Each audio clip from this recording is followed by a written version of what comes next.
as we continue to grind to shine the NFC East. My goodness, it's going to be a rough and rugged one for real. Appreciate everybody who joined the live stream just the other day. Well, it's time for me to get right to it. The nitty and the gritty. The real talk. Cowboys versus Colts pregame. Plus more around the NFL. Let's get it. As the room fill up, be sure to hit that like button. Share this content. Let a friend or a neighbor know where to go when they want to tune in to Cowboys Sports Talk and beyond.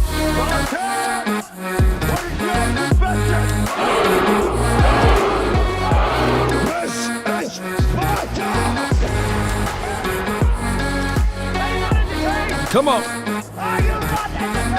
Let's go. As the room fill up, be sure to hit that like button. That's all we ask, baby. Come on. All right.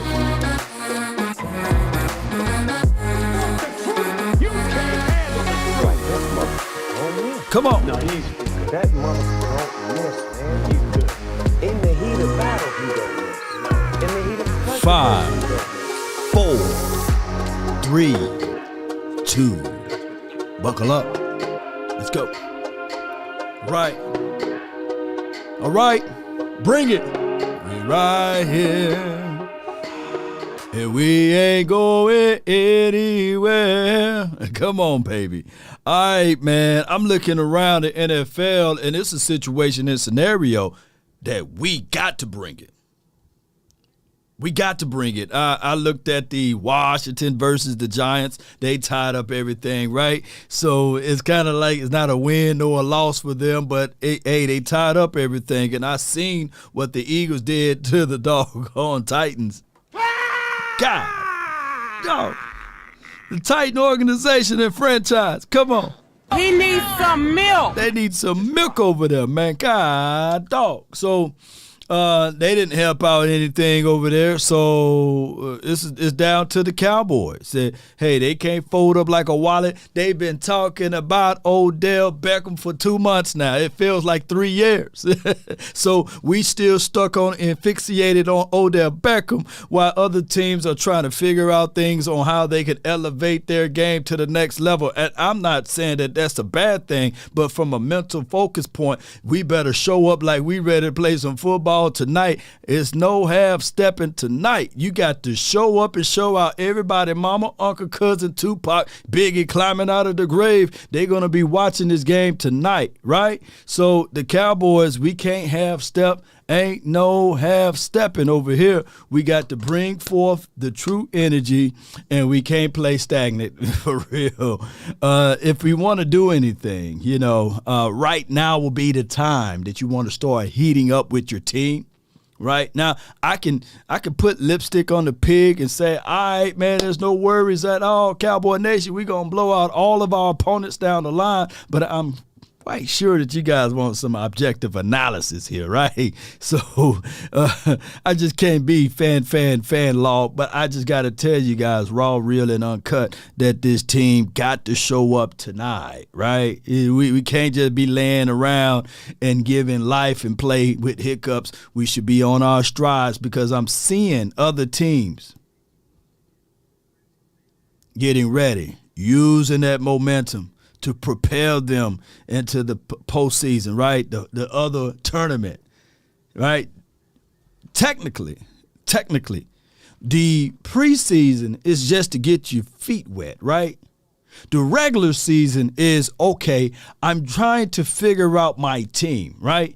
And then on the latter part of your team, you done figure out what you all are made of. And then you go into the tournament with your best philosophy, your best chances, your best thoughts, your best plays and everything. It's no more experimenting when you get to the tournament, right? So I hope that when we look back at the end of this night, that we look back at this team and say, all right, all of the experimentations are over with, right? The reality of it is that we are this team, We shouldn't be thinking about, hey, we trying to figure this out. Hey, should we start doing this for this particular philosophy? Right now, you should be trying to gather together your heatness, right? You should be gathering together the ways that you're going to approach this game tonight, right? So all of those things should be under watch. And no more experiments at all, Cowboy Nation. Now, as far as the team, the Cowboys heading into this game, we are 8-3, and by a letter of the law here, we are 8-3, and we are second place in our said division. Now, depending on how everything ends throughout the year, we can be fighting for that first place, but we need for the Eagles to do us a favor. But they came and they played very vigorous today against the Titans. It seems as if though the Titans had them for a second. Then they said, nope, not no more. So that's what happened with them. Now, as far as our Cowboys, let me pull up the information that they have out here far as our injuries, and some of the stuff will update right before kickoff. They said Quentin Bohanna, he's questionable. Michael Gallup I think he's going to play, but he's questionable. Trayvon Diggs, we already know he's going to play, but it's questionable, right? J-Ron Curse, questionable. Anthony Barr, questionable. So all of these guys, not a declared definitive, or it's not a clear reason or within reason that they will play, but we will know when the information is updated throughout the NFL sphere, and it should be in a few more minutes here where we hear all of the news that's cycling through. Shout out to everybody that's tuning in. Hold on for a quick second right here. Let me get this out the way. Hold on. All right, I'm still here. Yeah, Cowboy Nation. Let's go.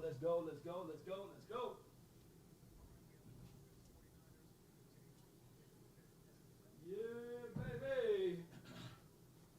Yep. All right. That's the other view of my my man cave over here. All right, so Christian McCaffrey just scored another touchdown. Okay, I'm seeing the Niners, they're up. They taking care of their opposition, and it appears that they're going to be 8-4 by the end of the day, if not, if the other team can rally. And I see that the Seattle Seahawks, they're only a point behind. All right, so Cowboy Nation, let me see where y'all at. Appreciate y'all. Thank y'all so much for joining in. Jamison Taylor, take the Cowboys over 40. Daniel Berry, appreciate y'all. Can't wait to LOC. Come on. Appreciate you. Appreciate every Boomy. Appreciate you. If you're on my Facebook, thank you so much. Brandy with the 50 stars. Appreciate you so much. All right, so let's go over here right quick. It's always better to be prepared for that opportunity, right? And stick to your philosophy and guns, okay? Yeah, Jimmy did get injured. He's supposed to be the backup of the backup, right? So we'll find out down the line, but their philosophy is still straight to run the ball. And when you – look, people, the ideology of a system or a scheme is that you got a situation where you can continue to plug and play and keep things afloat. That's the ideology. What if I told you, where my mystery button at? Here we go. What if I told you back in 2017 the starting quarterback for the Eagles got hurt? And the backup came right on in and he fit their particular philosophy and scheme. And they were still able to win that Super Bowl, or get to the playoff, win playoff games, and get to the Super Bowl to ultimately win it. So when you have a scheme, a philosophy, a system down in place, whereas nobody's really thinking about this and that, and if you play sound defense, you can win the Super Bowl. You can continue to stride and not hiccup. You can continue to move things and keep things going. So what happened within the confines of our beloved Cowboys system has always been with the points of this right here. We missing out on this guy. If we would have had that, if we would have done this, if we would have did that, everyone have a reason, but results are what matter. Excuses, when you look at it, you look for it, it will be at your doorstep knocking, saying, come on, let me in when you're looking for it, right? But when you are prepared and you are planned to go into battle, right? it don't mean who's behind center. It don't mean who's the backup running back. It don't mean who's the cornerback that's missing. When you've been on point and you made it to this particular spot, you figure out ways. You figure out ways. But Law, I was born less fortunate. I didn't have a silver spoon. Newsflash. The world, everyone is not given the silver spoon, right? But Law, you know, when it rains, leaking water gets into the house. Success is still there for those who prepare themselves. But if you're looking for it, you will, I'm talking about excuses, you will find it knocking at your door saying, hey, what up, homie? Come on, man, I'm going to take a couch. I'm going to take the couch. Matter of fact, I'm going to take your bed. You know, that's what it's going to look like. That's just how it is. And I always say build a plane while it's in there. I continue to strive because you guys still look for it, right? Y'all don't care if I'm sick. Y'all don't care if I miss 4 or 5 days. Y'all want the results. Y'all don't care if my mama's sick. Y'all don't care if my baby's sick. Y'all don't care about that. I would lose subscribers left and right if I stop posting for a week. I'm here today, gone tomorrow, right? Y'all don't care about me like that. You may say, but it's only a few. It's only a few that really cares when you really look at it and contextualize it. This is what we call business. Business doesn't care about feelings. It don't have emotions attached. Everybody want results. Everybody don't care who's hurt. People didn't care that Dak Prescott lost his brother. They didn't care that he lost his grandmother last year. They didn't care that he grew up in a certain situation without his father in his life. They don't care about that. Right? Nobody cares about that. Right? They care about, oh, he got a star on the side of his helmet. Can he throw? Can he win games? That's what a third of the people do care about. Right? Look. Since it's Sunday, we can talk about this, right? There was a man that fed over 2,000 people with bread and fish. But when it was time for him to be on the cross, nobody, the 2,000 people, that didn't show up. If they were to show up, they would have said, you know what, man, this dude is somebody important, man. You know, let's not put this man on the cross. But people don't care about you collectively. You know? So that's just how it is. Here today, gone tomorrow.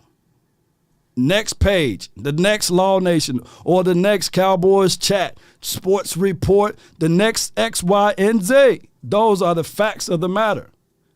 So when we play against this game tonight, they're not looking at the injury report. They're not looking at the illness. They're not going to say, hey, the loser of this game, the reason why they lost was because they lost this guy, because they didn't have that guy. So let's put an asterisk by said game. No, they don't do that. They don't. Cold day, hot tamale. Yeah, just Blaze. Yes, next man up. So with that being said, Cowboy Nation, that's just the reality of it. That's just how it is. And unfortunately, it's the cold-hearted truth. I like what Baby Boy said. Girl, I lie to you because I care about your feelings. I remember Baby Boy. You know, what's the score for tonight? Amir, I don't know, but I'm predicting that the Cowboys would at least put up 31 points. I have them anywhere between 31 and 36, and the opposing team may can get 13 points, 10 to 13. But they got to play. Chitty today, hot tamales. I feel you. Yeah, appreciate y'all so much for jumping in. The name is Law Nation. So I do care about those likes. Y'all hit that like button, share this content, and let's continue to grind. Let's go. Let's go. Let's go with it. Appreciate everybody for tuning in. Sounds about right. Yeah, it should be along those ways. Let's listen into this right quick. I want to play I didn't hear this audio all the way, so bear with me if it's something that we already talked about. But this is Stephen Jones. Good. So you got everything in mind, right? You're looking for the Super Bowl if I picked you up right? Yeah, I mean, I think the biggest thing here is anytime you go into a season, you're the Dallas Cowboys, your first goal is to win the NFC East, which still is our goal. I know we got to make up some ground here, but we do get to play the Eagles. And then your next goal is to go to the playoffs and have success and ultimately make it to a Super Bowl and win it. I mean, that's, I'm sure everybody's got similar goals in the league, but that's certainly still our goal. Yeah. Stephen, I know that you've talked about this quite a bit, but we got to get it out of the way, asking about Odell Beckham Jr.'s coming in on Monday. But I think what we want to focus on is how important is this medical going to be for you and the team to make sure that you very use that before this signing or you move forward with adding him to the team? Yeah, I think any time a player's coming off an injury, their medical's important. If they're on your team, it's when they're going to get back. Michael Gallup went through that ACL last year, and he did his earlier, so Odell wasn't until the Super Bowl, and we had our hands on him the whole time with Britt Brown, who I think is one of the best in the business with rehab, and got him up and going. And as we all know, Michael's just keeps getting better each week, and that's a typical situation with an ACL. So obviously, we want to have him in here and see where he is, and the medical will be important, but certainly he's been working, and from everything we can tell, and hopefully he'll be in great shape. No doubt. All right, so here's my thoughts on this as they rush through this process here. Discretions is what I wish the Cowboys were more discreet with their approach. Unfortunately, they're not. That's just how it goes with this organization. We've been ironing out this whole Odell thing for a long time. And it appears that, if the Cowboys can get him, it'll be a plus. If the Cowboys don't get him, it'll be a situation whereas they could still lean back on the guys that they had previously. Nevertheless, this is just what we do. We talk about things before we go out and purchase them, which sometimes can be a negative connotation. Sometimes real G's, as people always say out here in the streets, real G's move in silence, right? You don't want to let everybody know your decisions and plans and what you are going to do for the future, right? And even, look, let me tell you how this goes. Even if you're right about a situation, right? Sometimes when you tell people what your intentions are, it begins to become a pitfall. Joseph in the book told his brethren, one day all of y'all will bow down to me, right? And they were like, we gonna bow down to who, But he was just telling them the truth. They couldn't understand the truth because what was Joseph's glory was not meant for them to hear or know or to interpret. They viewed it as this cocky little arrogant mother sucker. I got something for him, and they sold him off for slavery. For over 20 to 25 years, the man was down in slavery, right? And then for him to ultimately be right. So sometimes when you start speaking too good, your enemy, your opponent, your opposition begins to keen in on what you're saying, and they put traps around it. So that's all I'm saying. Sometimes it's better for you to keep things in private, be discreet just a little bit. But it is what it is. That's just how it goes. And technically, it is what it is. Let's go. Let's listen to more of this. Is it a deal breaker if he's not necessarily available for this year, and it might just be a move for next year moving forward? Yeah, it doesn't do us. It's not really productive to get into any of these details just yet until we get him in here and see where we are. Stephen Jones here with you on 105.3 The Fan. Stephen, does the goal of the Super Bowl seem more realistic this December than even last year when you guys were putting together a great record? I think I've mentioned, I feel like this team's theirs up. I mean, Dak's gotten back, and we've all seen some of the statistics from scoring offense to yards to, production on percentage of scores on drives, red zone. We're right there at the top and feel like we're climbing versus last year where we, started off strong and, for, several reasons. I think we were just not playing as well offensively down the home stretch as we would have liked. But and then at the same time, this defense, I think, is taking another step. And I think they're certainly playing at a high level. Yeah. Obviously, some things we need to work on there, continue to improve against the run. Certainly, we need to, as a football team, clean up the penalties. And then, at the end of the day, we all know what wins football games. If you win that turnover margin, then you got a great chance to win the game. So we've got to protect the ball, and then certainly, hopefully, make plays on the ball and turn the ball over from a defensive standpoint. Most certainly, the penalties aspect of it, we got to be rest assured. We got to be clear of that. That's one of the hardest things to do, right? Is to try to win the game when you first and foremost, if you're not winning the turnover battle like you mentioned, and then on top of that, if you're getting those weird penalties like these drive killers, you drop back, you go through your progressions, you throw the ball 35 yards down the field, and then you see some laundry out there on the field and it's holding, right? And that play goes back. Instead of first down, now it's 3rd and 15 or 3rd and 20, and you kind of rushing it, and then you go for it again on 3rd down, and you throw it. You're being more risque, and you throwing it into traffic, and it's picked off. Those are things that you try to shy away from. You do not want to continue to go down that pathway when you're talking about a playoff caliber team. You want to be more cleanly. You want to take away some of the penalties. Like pre-snap penalties is a no-go, right? Illegal formation, false starts, encroachment, things like that, things that you really know that you can't control. Subjective penalties like pass interference, holding, that's 50-50 sometimes. But the ones that you can't control, personal foul or flag, as far as late hits and things like that, you can control that, supposedly, right? So if somebody hit you, hold it in, swallow the pride, and try not to retaliate. 9 times out of 10, it's the one that retaliates. They get the bulk of the blame, right? It's really interesting hearing you talking about that. This is a team that hasn't had Tyron Smith, and Lyle Collins is gone, and Amari Cooper is gone. Why do you think the offense is better than last year's at this time?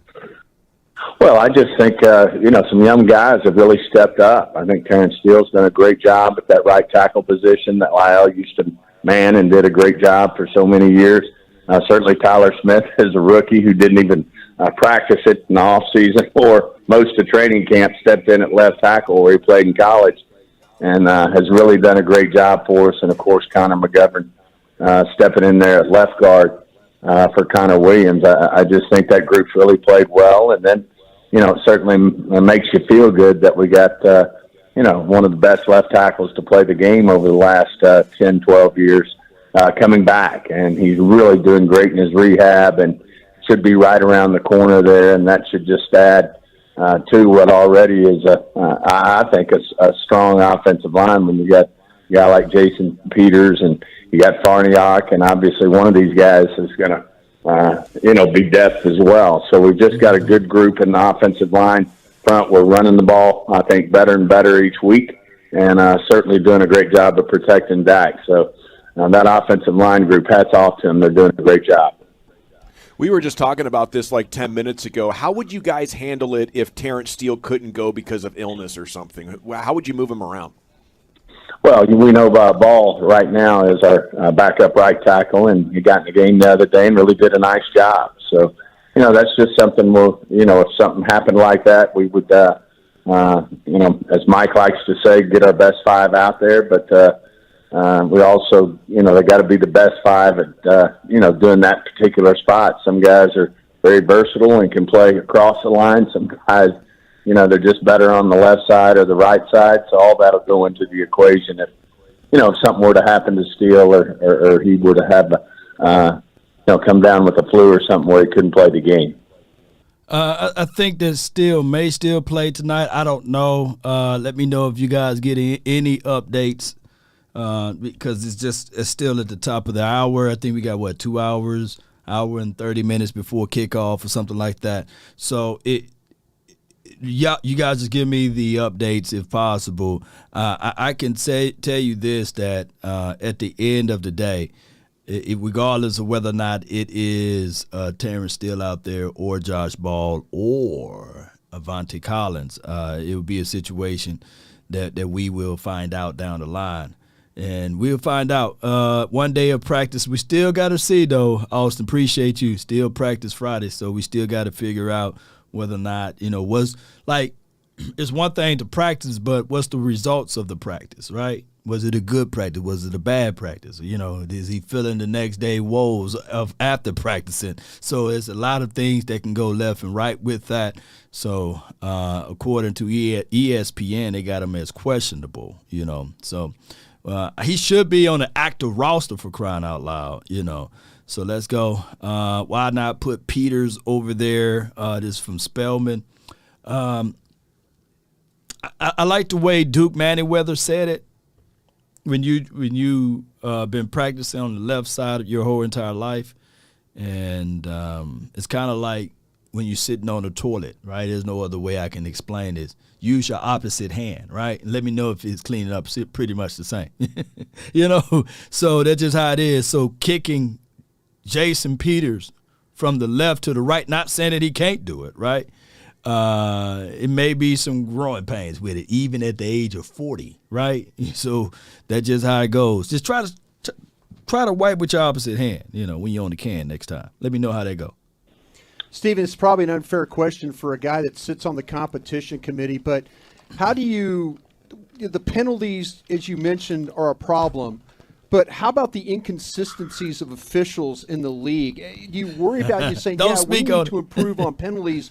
But it seems like from official to official, game to game, you're getting maybe some inconsistencies there that might hurt you getting back to taking care of those penalties. Is that something that you think about, you worry about, as you're trying to correct these things? I've got a lot of ambidextrous people in here, man. Shout out to all the ambidextrous people in here.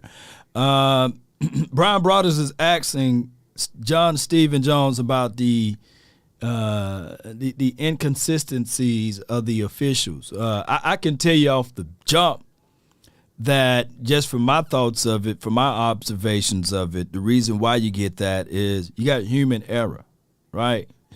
You got human error. And these guys are not in one study room, right? You got West officials, you got your South Conference officials, you got your North officials, and you got your East officials, and these guys pretty much travel and they be a part of. Oh, that dude dropped a wide open touchdown. Joe Burrow put it right on the money. But you would see that some officials are or tend to call a game, more lackadaisy, and some officials, that crew may be more aggressive. So you got different philosophies as it relates to that, and you would see those things just being called upon differently, right? But that's just how it goes. I saw in that Titans game, they called a late hit on a player who landed on Jalen Hurts. They threw the flag on him. Initially, you would think that, hey, man, that was a roughing of the quarterback. But when they reviewed the tape, all he did was just landed on the ball, not even the player. But once the flag is thrown, it's not picked back up because these officials are so scrutinized that they would feel like, hey, if we pick up this flag and say, hey, I was wrong on that call, then they'll be scrutinized like, hey, man, hey, man, y'all pulling for the Titans, right? So that was an extra 15 yards given to the Eagles based upon the officials' prejudgment of or what they thought they saw of a play that never occurred. So it was a bad call. So I think that it would have been better if the official said, you know what, after the review, there were no late hit on the quarterback. But we live in a world whereas these guys are always scrutinized that they can't even do that. So it is what it is. That's just how it goes. And different crews, different leadership respond differently. But when you are the America's team and when you get the most visible access, I guarantee you my top dollar that anything that seems beyond the way, they're going to call it. Because they, for sure, don't want to get scrutinized to the utmost. So that's just how it goes. We live in a world that's corruptions. Yeah, flash, yeah. And in a collective reasoning there, that is part of it too, right? Anybody can get bald. Shout out to my guy Prime Time, man. He done left my school, man. Shoot, man. The Prime done left JSU, man. Shoot. And I feel him though. I was like, come on, Prime. He done got Travis Hunter all over there. He could have went to FSU. He could have went to the Ohio State. He could have went to Roll Tide. But Prime done used his likeness, his brand awareness, and his charisma and charm, right, to squeeze that kid to JSU. And now Prime done took the next airplane out of JSU, right? And now he's in Colorado, right? Come on. But that's life, y'all. That's life. That's just how it goes. We live in this type of world. And I can't dog Prime $45 million. Juxtapose what he getting paid at Jackson State, $2-3 million money. Look, he getting paid $2 to $3 million, and he's sitting there like, man, people, I'm not getting the right fame or whatever you want to say with that at JSU. But then Colorado said, hey, we give you 45. I bet your Prime was on that phone. I'm gonna switch back over to Cowboys, but I gotta talk about my JSU, man. Hey, hey, we can talk about my Cowboy. I got to talk about my Prime. Prime got on that phone and he said, "Y'all gonna pay me? Did I hear right? $4 million? No, Prime. We said $45 million." Hey, Prime was in his mind like, man, I love you, son. Hey, Prime said, I love you, son, but I got to go get this $45 million now. And then I'm going to have to do a press conference. And then I'm going to have to do a press conference on why I'm not leaving JSU for the fame or for the bag. The bag chases me, you know.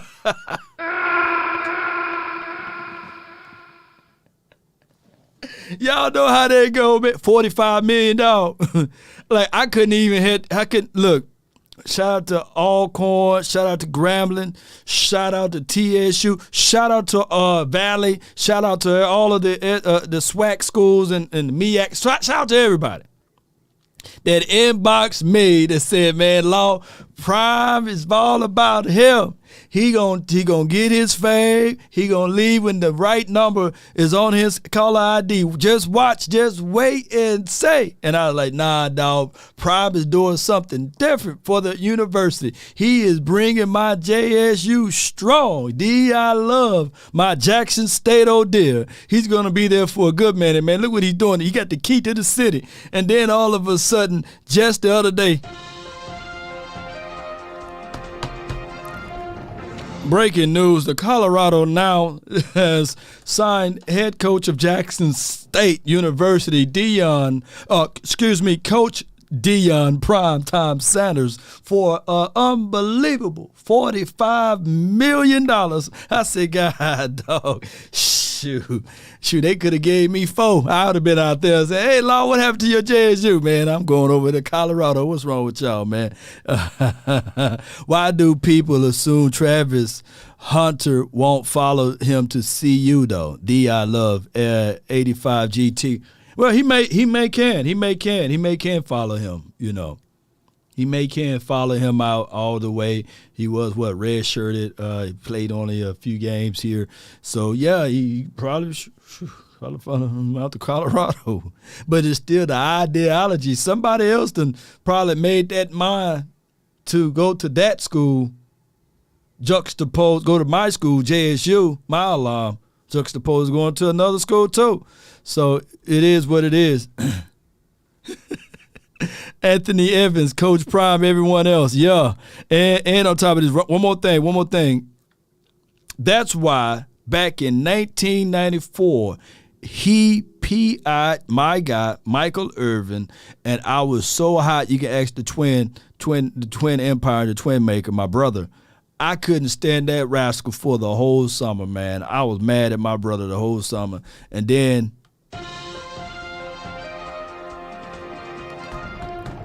the Cowboys now signed Deion Sanders to be the DB is the all-time high, DB, and then we go to the Super Bowl and we win it in 95-96 season.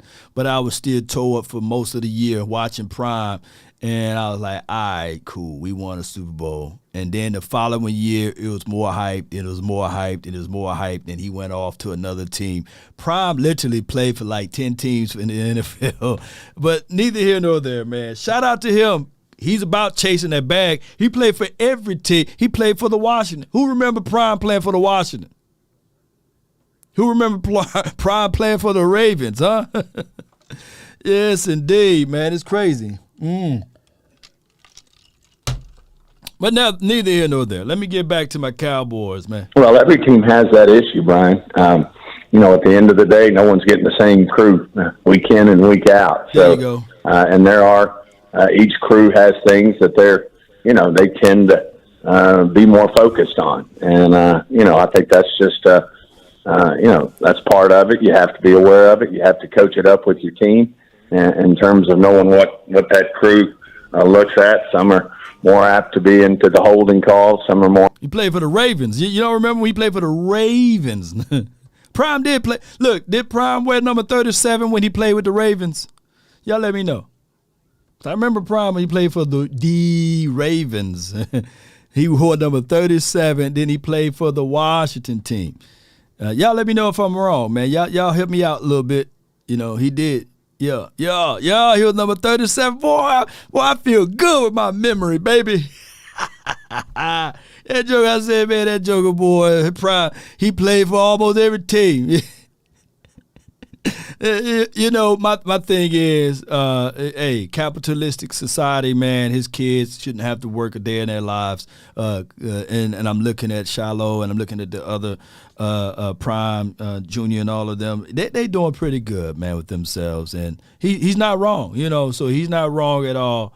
I probably would have done the same thing if I was that athletic like Prime. I think he played for 4 different baseball teams as well. So it is what it is, though, More apt to be into DPI and OPI. Some of them are more into the, keeping control of the game, and, we'll call a tight game when it comes to personal fouls and things of that nature. So, you just got to coach your team up to that. And Mike is very aware of that, and we've just got to continue, to put discipline into it and clean these things up, especially the pre-snap penalties, which, we've, gotten into that a little bit the last few games. So, that is what it is. I mean, most officials are very consistent when it comes to pre-snap penalties, and we just got to be better at it. Stephen, we are inside the greatness of Rally House right now in Arlington, surrounded by all sorts of great Cowboys gear. I can't help but be fixated on the Tony Dorsett Thanksgiving throwback kind of jersey. You just wore those uniforms. I know you got to jump through a lot of hoops in order to pull something like this off, like switching the uniform. But can even you acknowledge that those throwback Thanksgiving Cowboy uniforms are the top dogs? I really like them. I do like them. All right, so you guys are aware we're going to be wearing the throwback jerseys today. Shout out to the Cowboys with the throwback today. Can you guys tell me the other colors that it's going to be? Because I heard it's going to have a red stripe in it. God, but Mahomes threw that to the heavens.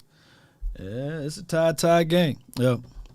And it's certainly I think our fans do as well, and I think it's great that the league allows us to, have these alternative uniforms. I just think people enjoy it. Obviously, we've got, our number one thing is our tradition and our traditional jerseys, but it's great to be able to go out there and have your throwbacks and wear them on a holiday week there, like we do at Thanksgiving a lot of times.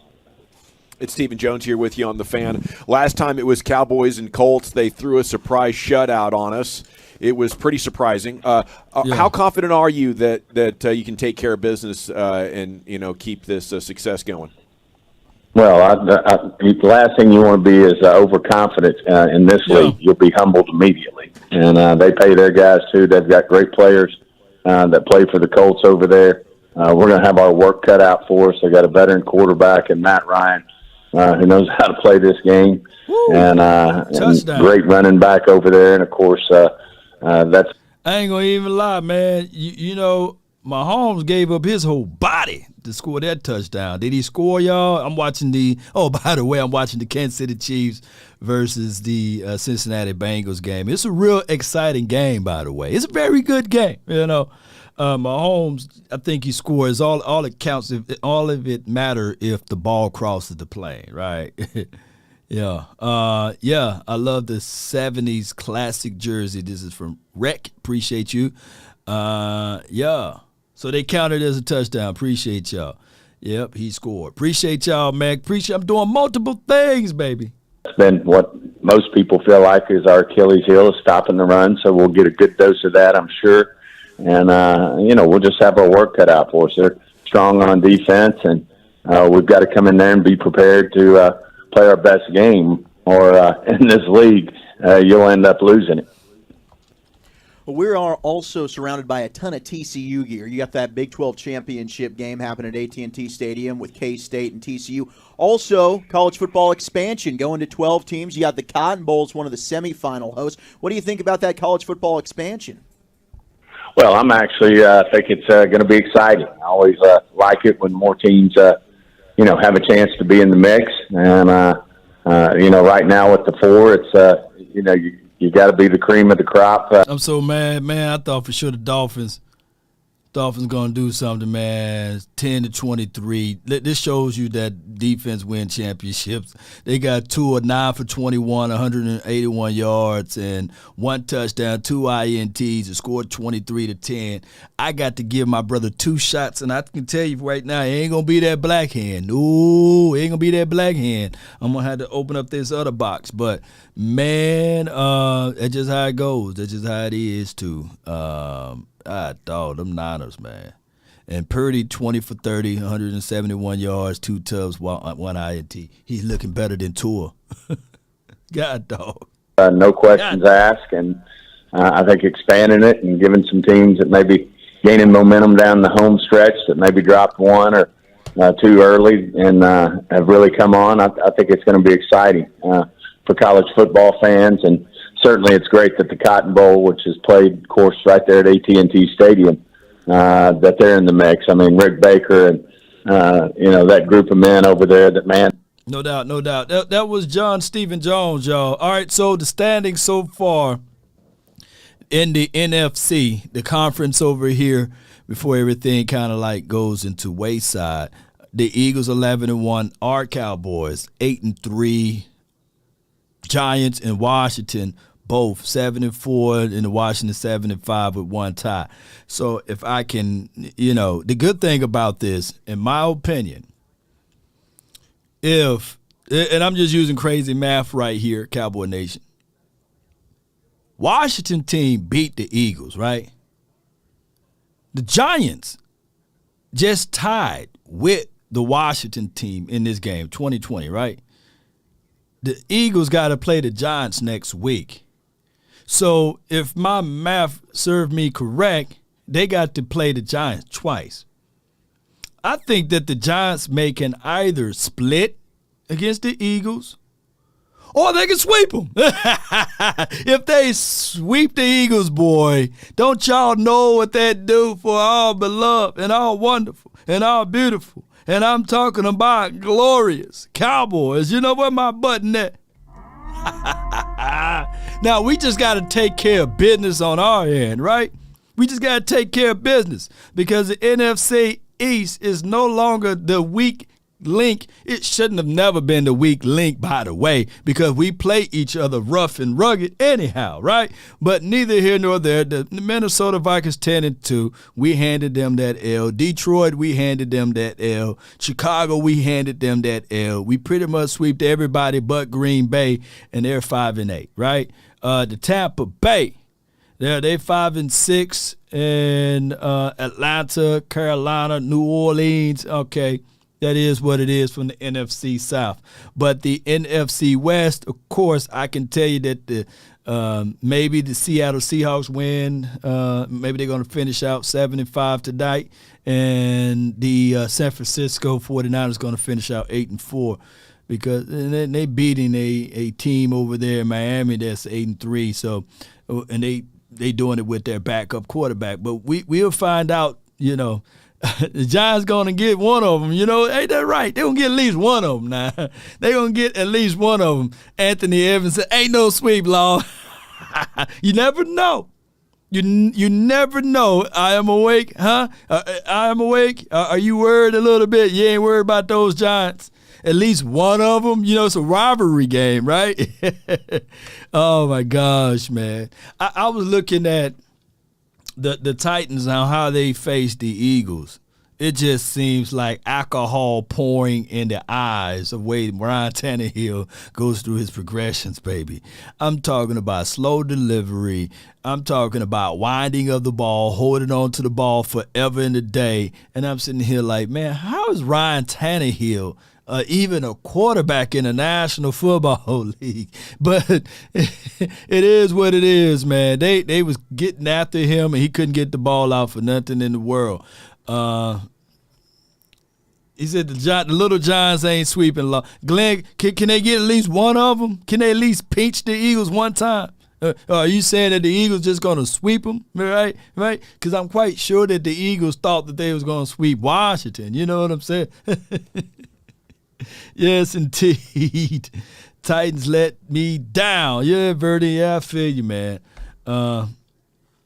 Put it in the book. This is for my guy, my dog, man, that's always sending me cash chaps and supporting this channel in multiple ways. Jason Winfro says, put it in the book, Law, 42-13. Come on, Cowboys. Let's get it.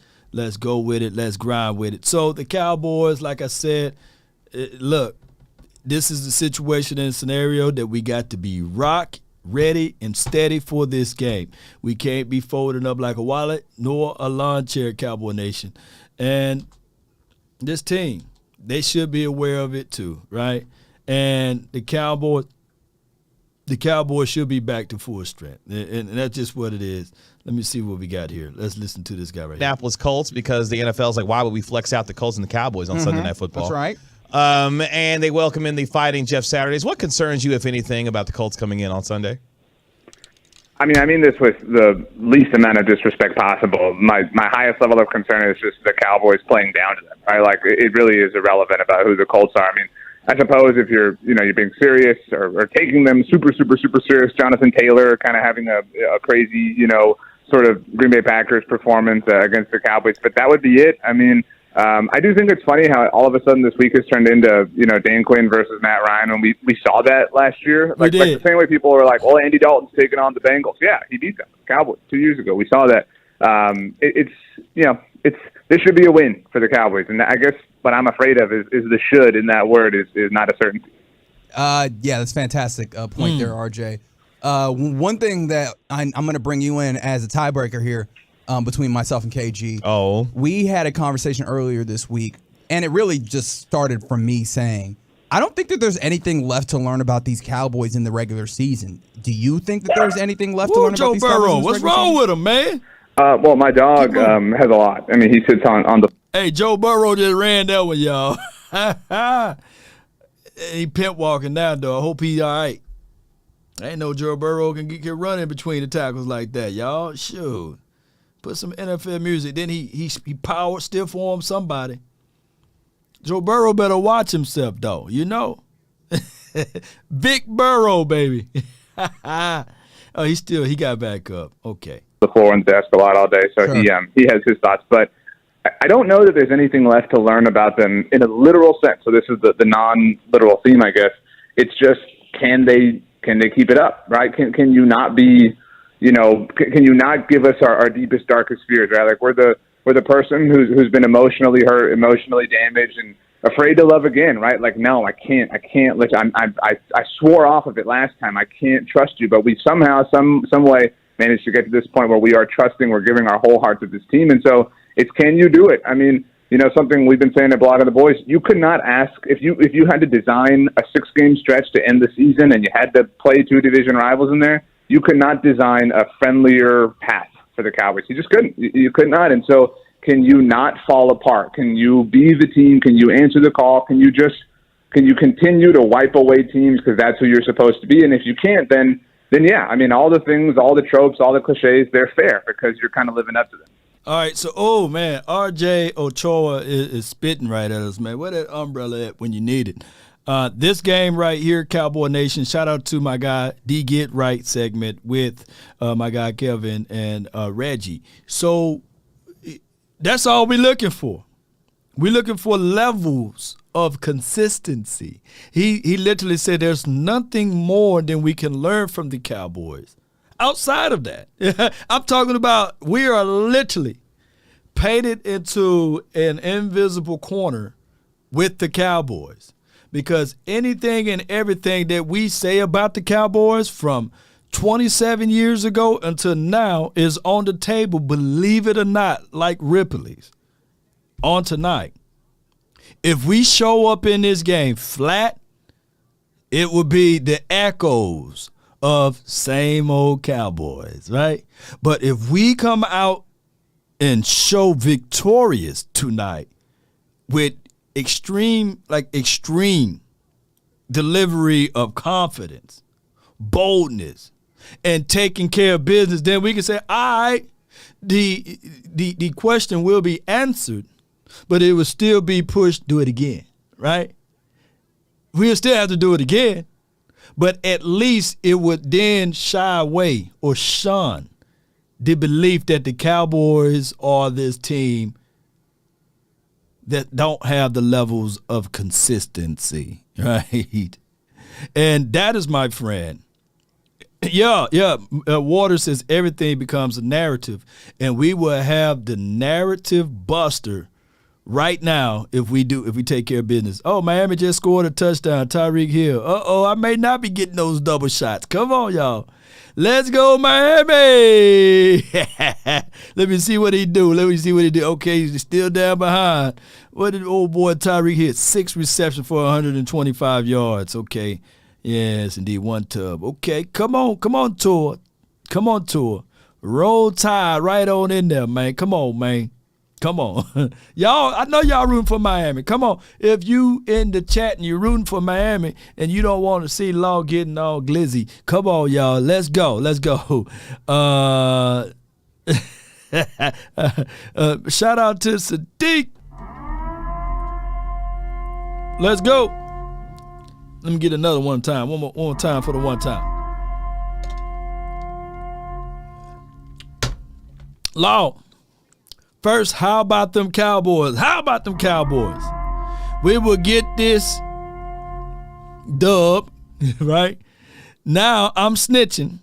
There is 319 in here and only 148 likes. Shame on all of y'all. Not a few of y'all, on all of y'all. Y'all got to get those likes up. Y'all better listen to Sadiq. Shame.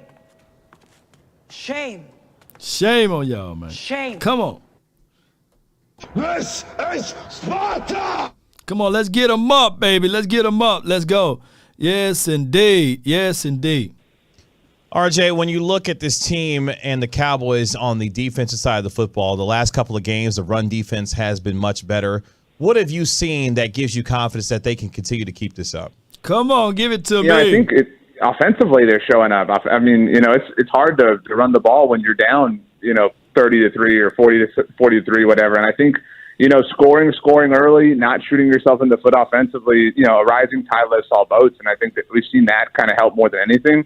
But other than that, I mean, everybody obviously is not fond of the idea of Micah Parsons playing anywhere but rushing the passer. And so that's been the case for the last 2 weeks. So if you can, it sounds like a simple formula, but that's because it kind of is. Put the best players and the best chances to succeed to help your team and just kind of sit back and watch. And, it sounds like we're all saying we can coach the Cowboys, but it's not a hard thing to say, let Micah Parsons do the most important thing on the field because he's the best player on the field. We're talking to RJ Ochoa, managing editor of Blogging the Boys. And RJ, my friend, Dak Prescott has been an aggressive quarterback. He's been a pretty good quarterback over these last few weeks. And I'm not asking you a question. What I need you to do in this moment is I just need you to cut a promo right quick.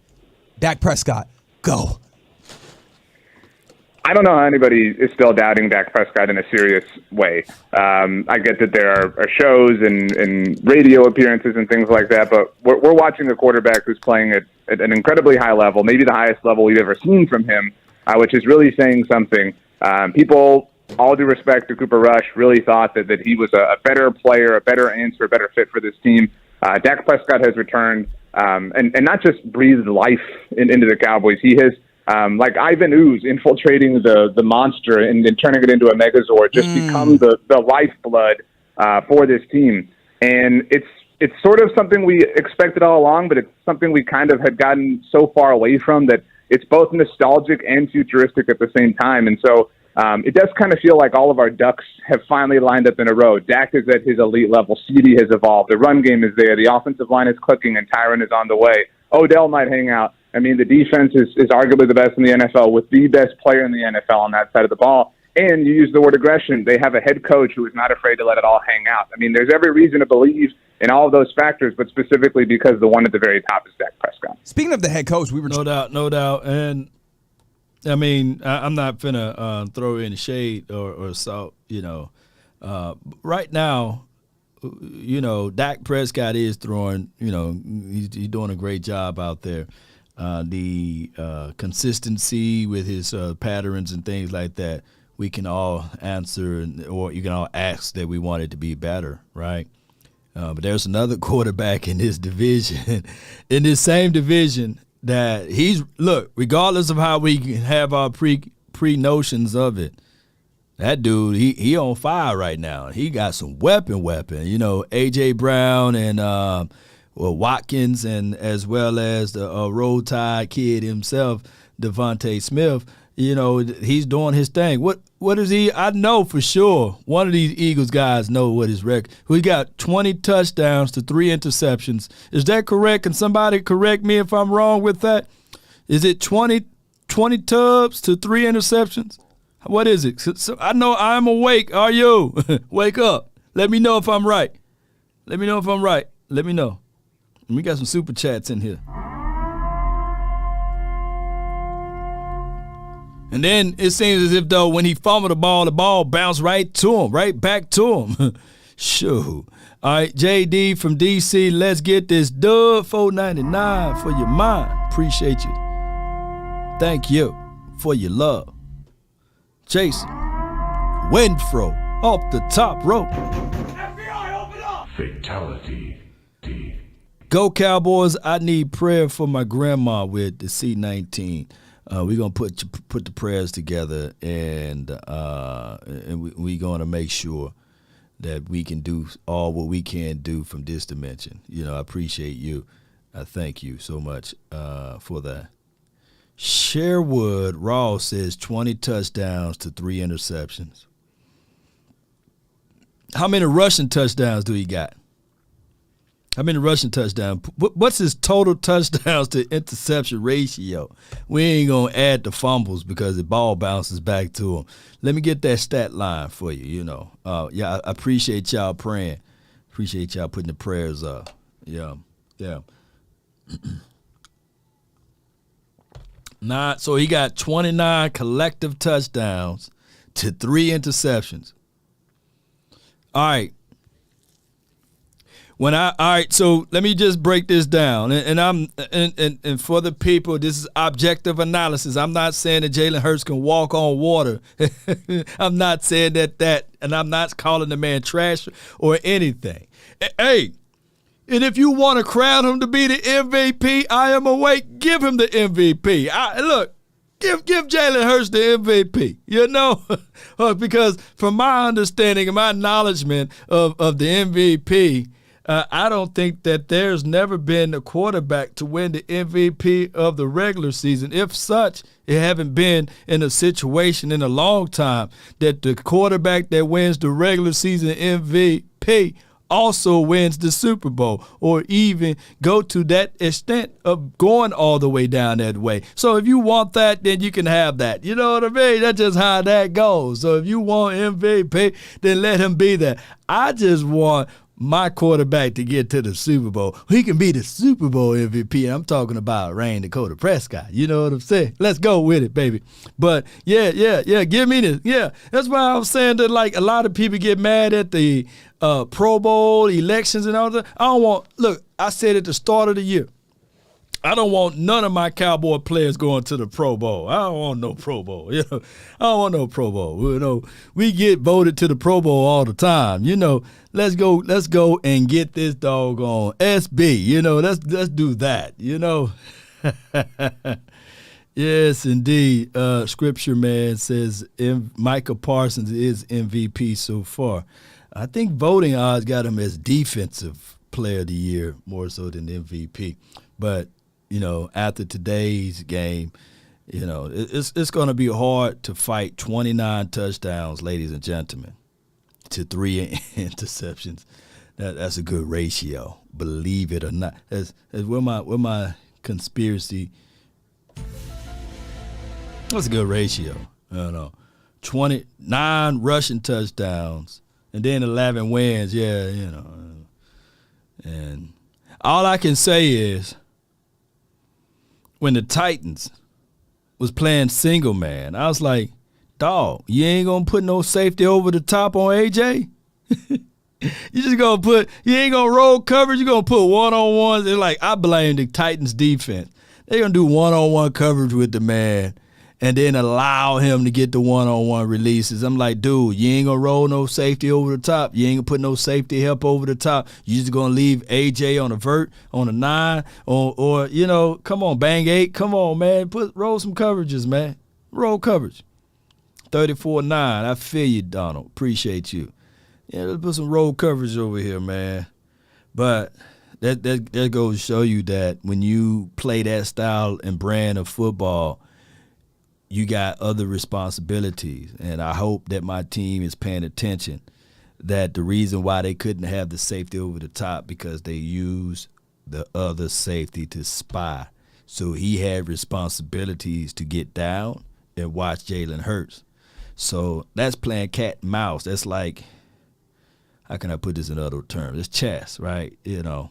So either you're going to get gashed with the deep ball or you're going to get dashed underneath. So what I would like for the Cowboys to do is to have a fast linebacker to be the spy. Don't have the safeties that's supposed to be on top of the roof to spy, unless you can get pressure to get home.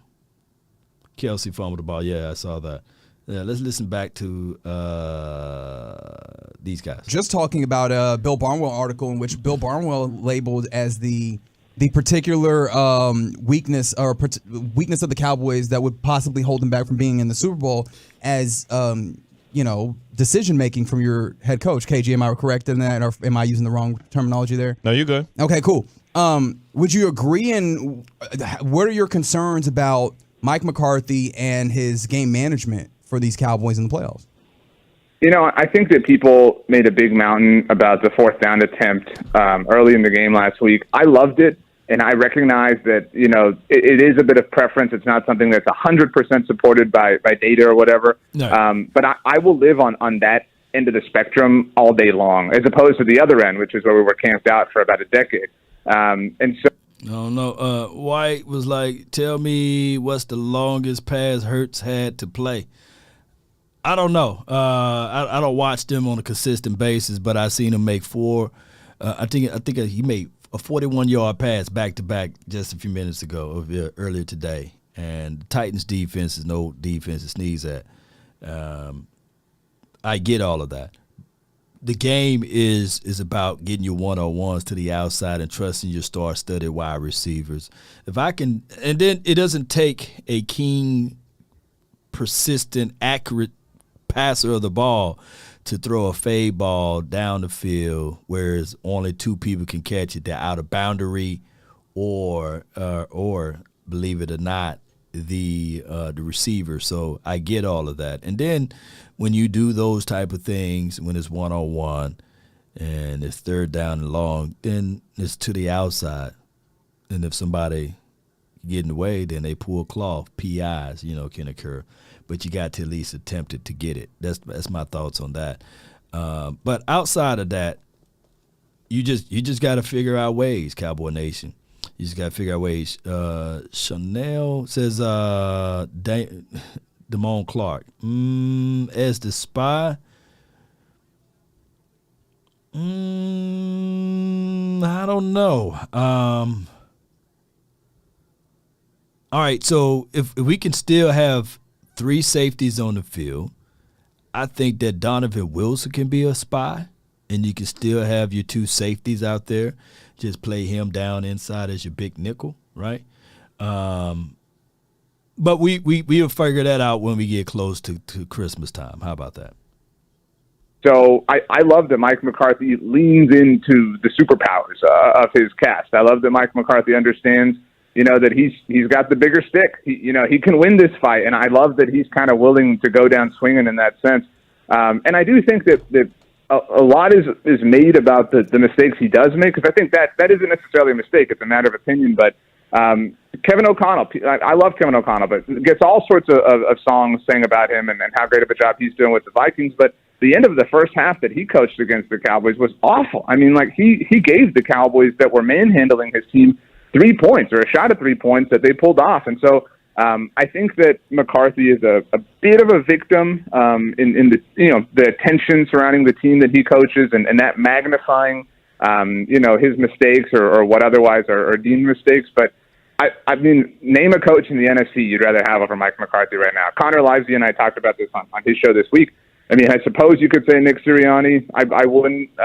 If you want to take Kyle Shanahan, that's fair. But who else? I mean, I'll ask you guys. Who, other than Kyle Shanahan, are you slam dunk taking over Mike McCarthy in the NFC? I'd rather have Mike McCarthy right now for this team and for this organization. It is what it is. Appreciate everybody for jumping in. White says it's not Hurts. Yeah, I feel you on that. If all wide receivers run the corner over and catch a TD, we get offensive pass interference. Yeah, Jason Winfro. That play wasn't the determinant factor of whether or not they win or lose the game. I feel where you're coming from, Jason, right? The game was pretty much over with. And then on top of that, at that point, and the pass was not even in the area. It just seems as if though the Titans offense was just terrible. Offense was just terrible. They couldn't really answer. And the defense, for what you guys can say, they had the 3rd-ranked defense in the National Football League. And this final score was 35-10. Let me make sure that I'm right. I'm going to go to PFF. Let me just type it in right here. Titans defense. Here we go. The 3rd rank, according to PFF, they had the 3rd-ranked defense, and it's the top for team and 2nd on special teams, 7th overall. So I'm not sneezing at the Titans' overall team. I can tell you what stuck out like a sore thumb to me was Ryan Tannehill. You know what I'm saying? But neither here nor there. I get it. We're not going to get certain calls. We shouldn't look for certain calls, but things do get called differently when you play against the Cowboys. It's just how it goes. But we can't use that, right? We can't use that as an excuse factor. But I feel you, 10 stunk up the joint. Yeah, they did. The pass defense, yeah. Let's go. That was their collective defense, 3rd overall. Ooh, okay. See, my brain be slow about these things. Yeah, you know what? You've got a great point there. I'm looking across these, and you know what? Some of this is also obviously results based when you have a year in which the NFC is not looking very hot. But no, I think that's a fairly fair point, and I think the only one that I would really stake my claim to is Kyle Shanahan. Yeah, I mean, you could make an argument for Sirianni, an argument for O'Connell. But, and yeah, okay, cool. Well, it's only because he's in the NFC. Okay, cool. What's the path to the Super Bowl in the NFC, right? Like, I mean, even if you think 5 coaches are better than him in the AFC, he's only got to play 1 in the game that matters, right? I mean, he's got to play 4, coming up over the, course of the month. But, I mean, it is a little bit there. It's a weird thing. The Cowboys have kind of become, like, sneakily underrated. They have one of the better head coaches in their conference. They have maybe the best quarterback in their conference. That is a take from the 214, Brian Dable. Okay. I'm still waiting to see some things, but I understand I'm also a skeptic, so it's cool. What is the thing? Like, they got to beat the Eagles? Because, like, the teams they're playing, nobody's going to be like, well, they beat the Colts and the Texans. No, I believe. Like, if they, is it the Eagles? Is it the Jaguars in Jacksonville? Is it the Titans? What is the benchmark? I don't mean that aggressively. I know that sounded aggressive. I just had dinner, so I'm a little worked up. I would say the Eagles would be the one because I want to see this team. We talk about this all the time about which teams are actually good in this league. And one of the few that we feel like is, a pretty good football team, even with its flaws, are the Philadelphia Eagles. Because I think, RJ, the conversation for me has evolved from what will this team do in the regular season to how do I view this team in the context of winning a Super Bowl? And really one of the last challenges that they have left is to play a team when they play them on Christmas Eve and the Eagles about what they look like against a team that we feel like could also possibly make a Super Bowl run in that way. I think that's fair. And I say this not out of any fear, for the Cowboys losing that game, because I certainly feel confident that they'll win it. But I know I put a lot of energy into the Packers game, and I put a lot of value into that. And so when the Cowboys lost it left me really disappointed. But it is just still one game. It's an important game, and obviously the Eagles one's even more important. But even if the Cowboys lose to the Eagles, they're going to the playoffs. And I think where I've kind of landed is, they've got 8 wins right now. They're going to win 10 games, right? We think, like, at the very least. They're going to win 10 games, in back-to-back years for the first time since 1995 and 1996. They're going to go to the playoffs in back-to-back years for the first time since 2006 and 2007. Those things don't mean that they won the Super Bowl. Those things don't mean that, like, the drought is over and we should, build McCarthy a statue and name a street after him right outside of AT&T Stadium. But they do mean that he is putting them in a position to be there year after year after year after year. And so the change is happening. The change doesn't happen all at once. And I know it requires patience, and we've really run out of it as far as the Cowboys are concerned. But I do think that is a seismic thing that is not really being understood because it's the Cowboys, and the drought is so long, and we're so anxious and impatient for change to happen. So, RJ, real quick before we let you go, I did forget Sean Now, when he's talking about this, Cowboy Nation, I truly believe it comes from a place of, okay, the Cowboys matching up the consistency. And that's been one of our Achilles heels is the consistency. And I like this if everything goes into plan, getting back to the playoff back-to-back years. That's a plus, baby. But I'm greedy, right? We don't want to get to the playoff just to tell everyone, hey, dog, yay, we made it back-to-back playoff games. No, you go back to the playoffs to get you a playoff win, and then you regroup, and then you get you another playoff win from there. And then you look back, and then you look at all what you did this offseason and say, hey, what I'm doing works. Stokes says 367 people, 127 likes. Hit that like button, y'all. It's free. Come on, man. It's free. It's free. Appreciate you, Stokes. Appreciate you. So y'all get what they're saying, right? And this is not a negative connotation, but it's just more of, hey, we as fans, we desire that. And it's a shame that we have to bring this up, right? It's a shame that we had to bring this up. And, but when we look back at this, the result speaks for itself. The year that we had this was what? 06 and 07, okay, those Parcells last year, and then we picked up Wade Phillips, and then, of course, we can all argue that those were Parcells guys, and some of core philosophy was still from Parcells, and then before that was Barry Switzer and those boys, right? And one can argue that those were Jimmy Johnson people. So you guys see how this this dance is just going back to a known entity. Oh, good coaching. So now that we got finally a good coach, and I'm not trying to rain on Jason Garrett's parade here for all of the years that he's been here, but a third of the problem we can all argue and point at that, man, the expectations for the Cowboys to go far should have been lowered, because how many years we had Dave Campo here, right? He had to be here for at least 4 years. Dave Campo was here at least 3 to 4 years, right?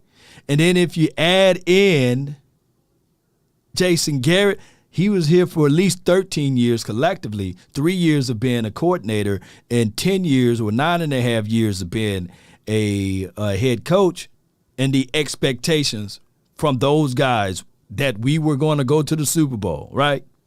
Look, so when we get the reality to meet in, now you're looking back at it like, hey, coaching do play a major role in this, right? It do. It's no other way that I can break this down. There's no other way. So when people say, it's the same old Cowboys, to a degree, yeah, you're right. Look at what we had to deal with. Look at the cards. It's not even a spade in the deck. Some of this is going to go over most people's head.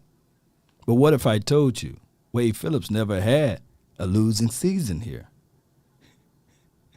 He had one losing season. That was the season they got rid of him. Go look it up. I think my memory is on the money with this. Right? And never got an opportunity nor a chance to be a head coach. But he been to the Super Bowl twice since he left us as a DC, as a defensive coordinator. Right?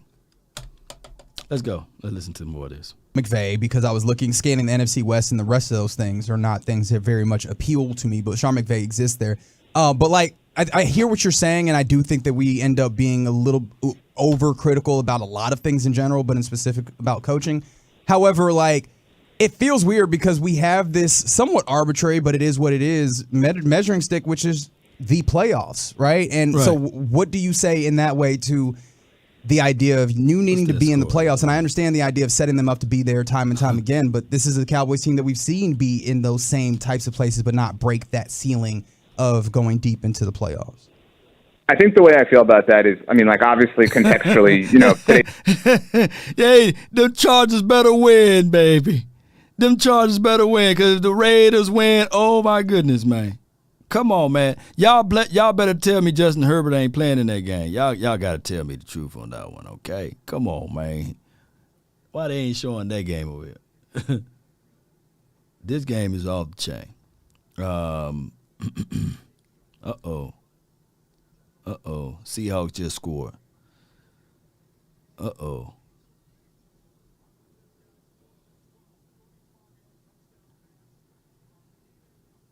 That was his only losing season. Ain't that right, Stephen Jordan? He didn't get a chance to finish out that season. Who knows? He could have finished out that season 9-7. They fired him when he was 1-7, right? I'm just playing. He wouldn't have been able to finish that season 9-7. But you guys get what I'm saying, right? Stephen Jordan, he only had one losing season. And he never got a chance. So off of comparisons and analysis, based off of that, Stephen Jordan, was Wade Phillips given a fair chance to coach this Dallas Cowboys team? Let me answer me, yes or no, juxtaposed to Jason Garrett. If he only had one losing season, let me know. Was he given a fair chance, a fair shake? Because, yeah. So that's what speaks. He wasn't given a fair shake. And let me know in the chat, is karma a real thing? Because all the Cowboys had to do, if they really, and I know we talking about the past and we way off into the future now. We way off into the future. But we talking about the past because you got to understand the past to know your future, right?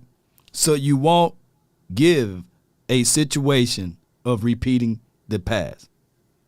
All they had to do, if they knew that Jason Garrett was their golden boy, all they had to do was make him the head coach and make Wade Phillips, who got a beta personality in my mind, in my mindset. I don't think that he's an alpha male, and I ain't trying to throw any salt or shade at the brother. You make him the defensive coordinator, and you tell him the truth. You tell him the truth, and you just tell him, I need you to be. Want the truth? You can't handle the truth. I want you to be the defensive coordinator, because in that time spell, I've literally seen people who jump in my inbox and say, hey, man, I wish that we had the defense like we had now when we had Tony Romo. And I tell people all the time, you did. Because within that time frame of when Wade Phillips was here, you had the number 3 defense in the National Football League, right? You had top 10 defenses.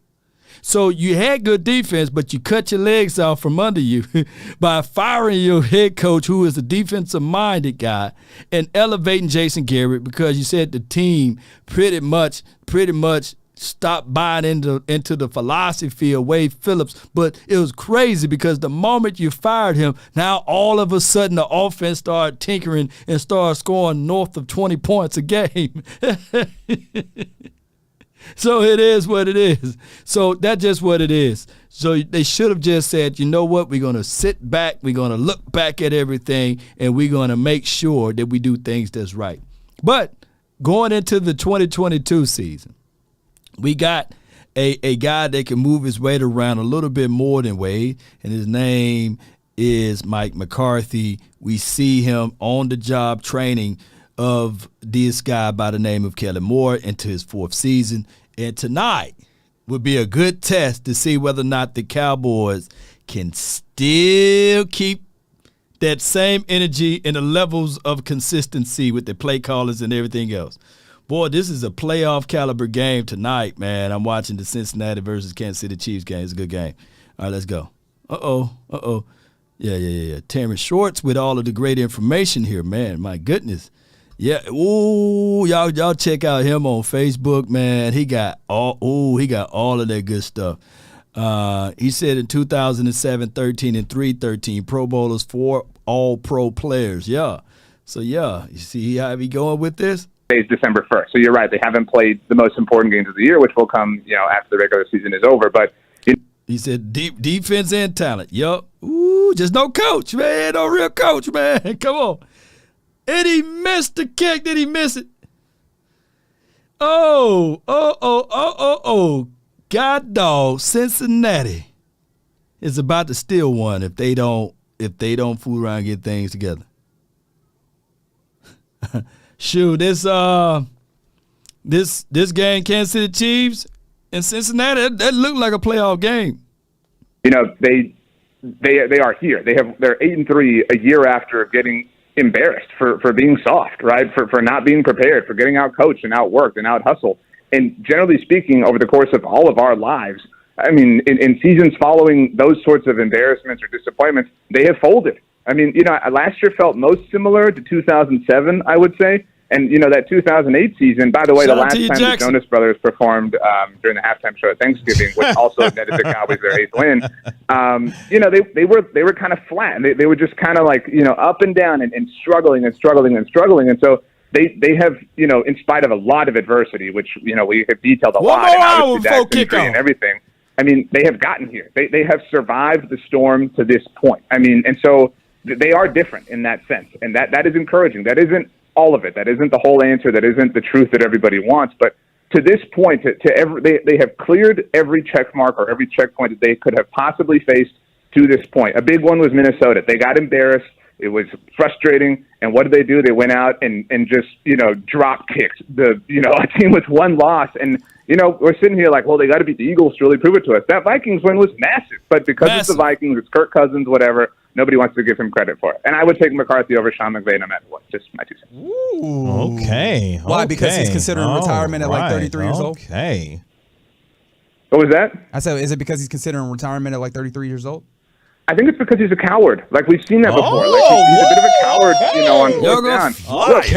You're going to flame. McCarthy is no coach is perfect, and I don't love every McCarthy decision. I didn't love the end of the first half against the Giants in New York. They did squeeze out that Maher attempt that he missed, but you're never going to be satisfied with 100% of a coach or a player, a quarterback, whatever the case may be. But I will take this all day long over cowardice, over, no offense to Jason Garrett, punting in overtime across the 50-yard line against the Houston Texans. Like, I mean, go down swinging. Like, I will take that because you know what? When you go down swinging, you have a chance. I mean, I've got a chance because Mike McCarthy's my head coach, and if I've got a chance, then it's possible. It's a greater than zero proposition, and the NFL is such a difficult thing to predict. And if your odds are greater than zero, which that is not necessarily the case for every team, you've got a chance. I mean, look, we're doing our Christmas shopping, and the Cowboys are one of the best teams in the NFL. Life is pretty good.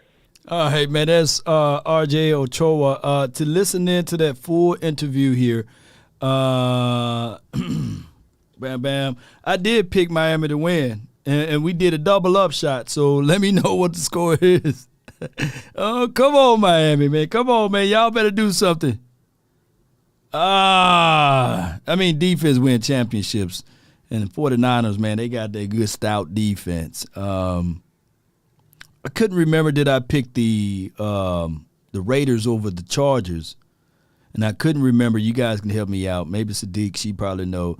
Did I pick the Bengals over the Chiefs? I think I picked the Chiefs to win, though.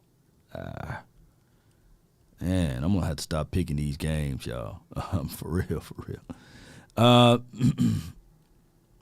Y'all check out that link that I just posted here, and it's for the full clip of the interview with the R.J. Ochoa from Blogging the Boys, and it is with KG as well as with Reggie. So y'all check it out, man, and it should be a good episode that you guys can go back to and watch.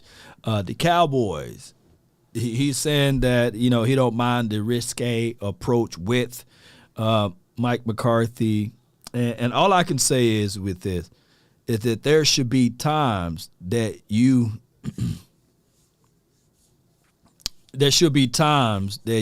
be risky. There should be times that you don't be risky. You guys get what I'm saying? There should be times whereas you can look back at this thing. There we go. There should be times where you look back at this thing and you would say to yourself, all right, this would be the proper time for me to be the guy to go all in, right? And now should not be the time that I should not go all in. And that's my only faults with Mike McCarthy. Like, dude, sometimes it's good to play the field, meaning that you trust your defense to get the turnover, to get the takeaway, to squeeze and put them in a short, uncomfortable situation. That's what I look for. But I guess it goes all the way back to this right here. It goes all the way back to when you pray for rain, you got to deal with the mud too. When you pray for rain, you got to deal with the mud too. You do. You got to deal with it, and that's the situation and scenario with this risky Mike McCarthy. But when you're on your side of the 20, man, just punt that thing off. You got a all-pro punter, man. Punt that thing. See if you can get it deep. Trust your defense to get the ball back to your team. Don't sink and don't put yourself in a hole. That's all I'm saying. And I'm not being scaredy law. You know what I'm saying? I'm just being reasonable law, right? That's all I'm saying. Fumble touchdown for the San Francisco. Jeez, God dog it, man.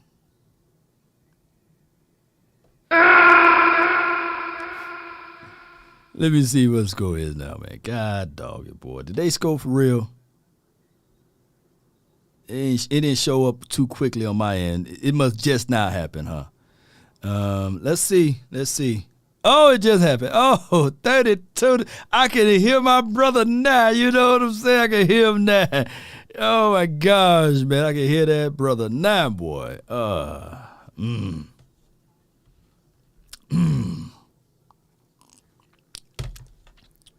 wonder if I take one now and take no, I ain't gonna do that. Shoot.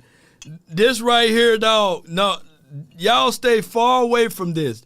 Don't do this one. Don't do this one. You know, that one, this one is very potent. You know, shoot, I was gone for 3 days. On the third day, I had to get up. You know what I'm saying? Oh, my gosh, man. They cheated the Dolphins with 3 big I feel you, man. Man,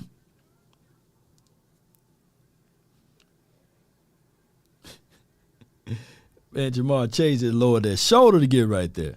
Yes, indeed. All right, y'all, man. That was the end of this episode. What I'm going to do is we're going to take a little quick breaker, and then we'll be back. You know, James Simmons, you should have told me. You should have said, hey, Law, man, you might want to relax on that black bottle. You know, the brown bottle is what it is, but that black bottle got ether in it, man. It got the souls of all of the drunkards who died years upon years before. You know what I'm saying? You don't want to do this one here is death right here, dog. Don't look. Don't y'all do the black Henny. I still got a lot. I'm gonna donate this one out to research, y'all. Come on, I'm gonna go grab me something to eat, and then I'm gonna be ready, y'all. Shout out to everybody for tuning in. Y'all stay tuned. I'm gonna be ready in about 30 minutes. 30 to 35 minutes from here. Nah, dog. Nah. I'm going over to what Coach sent me. I'm going over to this one right here. I would definitely not do that dark one. No. You know. This is how I was, man. Literally, man. Hey, this is how I was, y'all, you know. Fatality. I was that. That was me. Signing off, you know, B. Wade. Right now, the Niners in Philly are, what? What, B. Wade? I'm not finna hear that, B. Wade. No. Right now the Niners and Philly are better than us. Let's keep going and catch them going down. Cowboys 35 fighting Saturday 13. I agree with that. But man, if we show up tonight the way I think we can, then it'll erase the thoughts of the Eagles and those crazy Niners being better than us.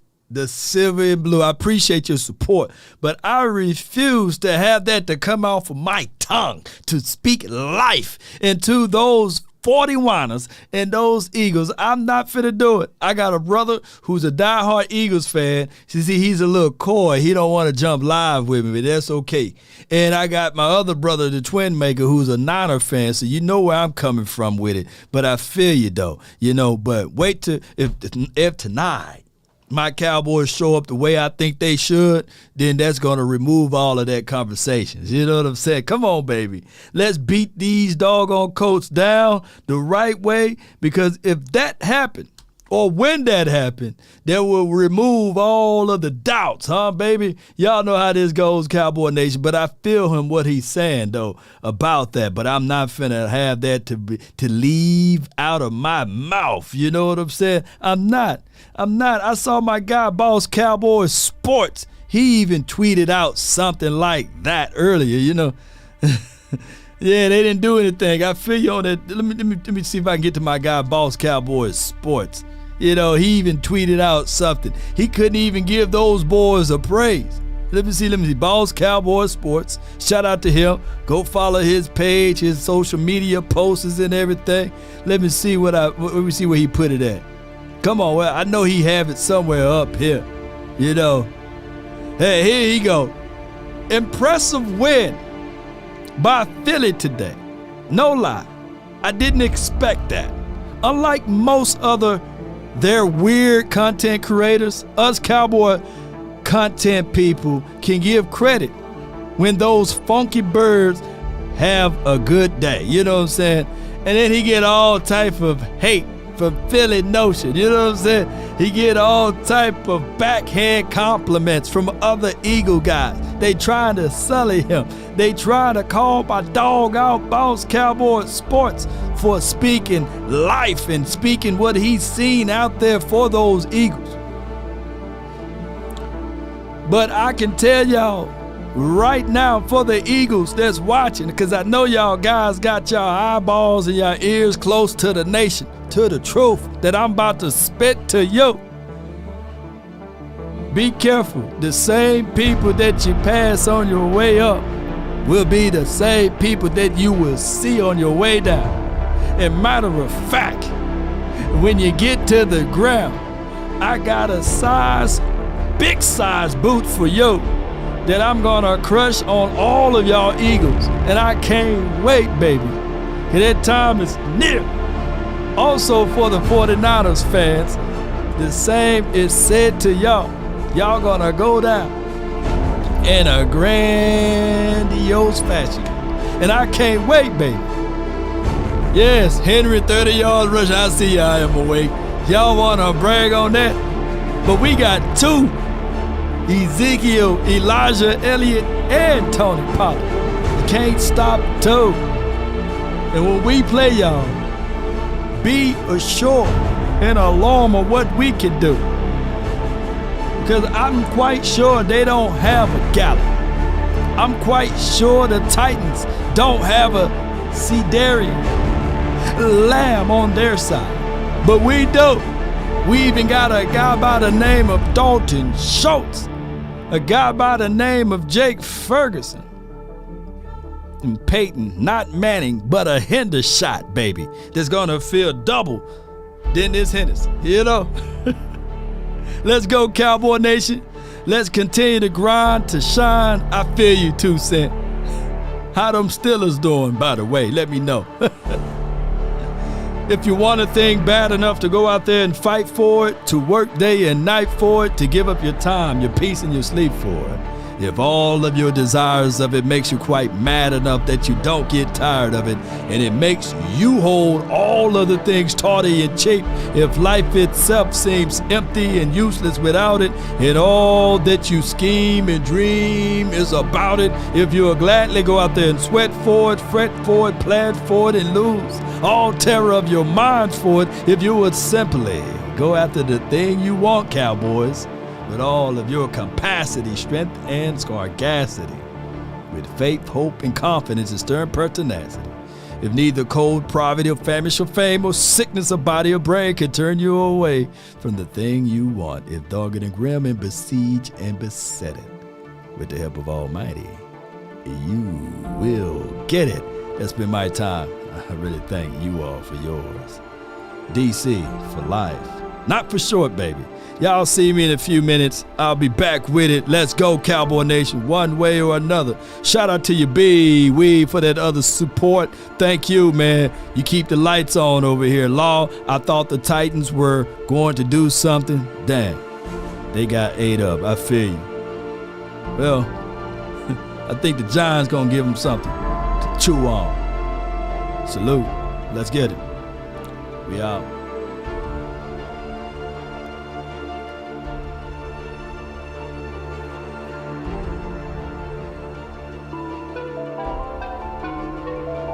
Roll those credits.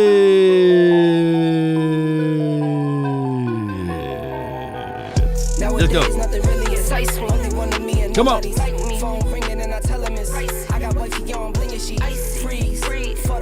Come on.